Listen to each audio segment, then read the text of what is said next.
Good morning. Out here in Belton, Texas, I was invited out by a new client of ours who is potentially debating whether or not to put their property on the market.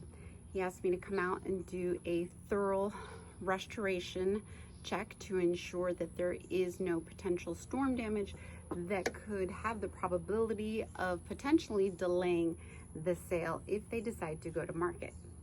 Typically, I start my inspections with the perimeter of the home. Yes, that's right. I said the perimeter of the home. We don't just look at the roof. We look at every and anything that is on your property. So we'll look at the driveway, the walkways, the garage doors, the gutters, the fence, window screens, any pool decking, personal property, front doors, back doors, siding, and then of course, we get to the best part, which is the roof. So let's get started. Now, when we're looking at the downspouts and the gutters, we typically look for hail hits, which would be circular indentations, usually about 6 feet up. Here you can see a pretty defined one that we outlined with chalk. So in this situation, unfortunately, these downspouts on the house do have hail damage. Here you go, another example of some defined hail hits on the downspouts at the front of the property. Now, when we're inspecting the windows and the window screens, we're looking for the obvious, which would be any holes or rips in the actual screens, but also looking for any dents or cracks in the beading, because that, of course, can be caused by hail and will prevent the windows from doing what the windows are supposed to do. And in this situation, we're very lucky. There is actually no hail damage to any of the windows that I've been able to discover this far. So that's a good thing.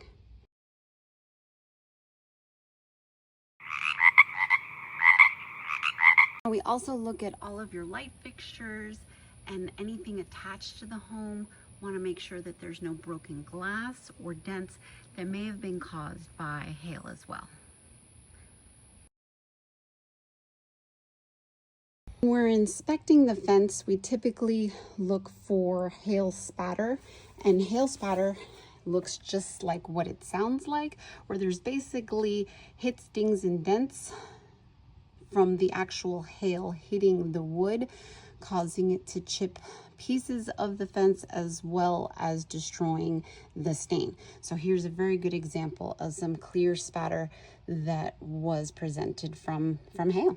And if you continue to look, unfortunately, the entire fence does have the spatter. Now, the good thing is this is more cosmetic and can be easily fixed by a nice pressure wash and a fresh coat of stain.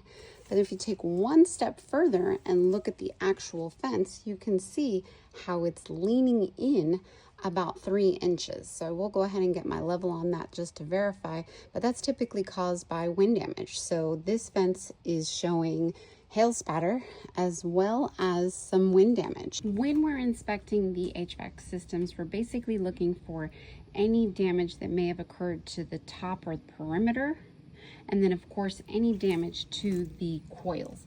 And in this situation, you can see when you look deep down inside there are some hits to the coils, which should be recorded so that we can go ahead and get them combed out so that the air conditioner is running efficiently.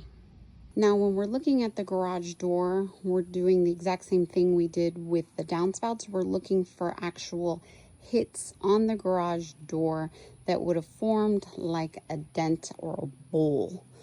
In this situation, we're actually pretty lucky. This garage door appears to be fresh and clean.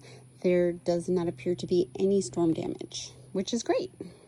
Okay, so we're on the roof, and I typically start with all of the penetrations and vents, categorizing the type of damage. So in this situation, you can see this vent has quite a few hail hits on it.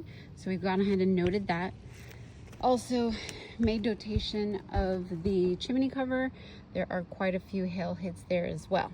Also want to point out the fact that there is a cricket attached to this chimney, which is very important and is required per code in this part of town. Any chimneys that are over 30 inches wide do require a cricket, and that will prevent your water from basically flowing in and getting inside of your house and causing damage. So great job there. Okay, we've identified some damage to the ridge caps. As you can see, there are about 4 defined hail hits, perfect circles, as well as some cracking along the very tip. Unfortunately, there is quite a bit of hail damage up here. Not too much wind damage, but a substantial amount of hail damage. On the right front slope, we have a 10 by 10 square indicating 11 plus hits. Then if we walk over to the front slope, we have another 10 by 10 square indicating 10 plus hits, as well as the rear and left side. So there is quite a bit of hail damage to this roof.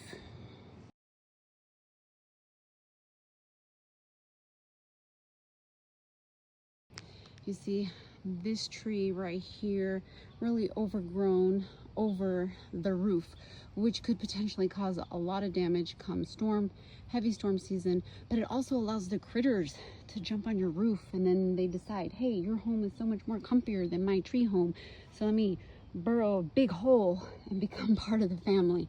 So if you keep the trees nice and cut back and don't provide inviting bridges for the nice little critters, that tends to help dramatically with pest control.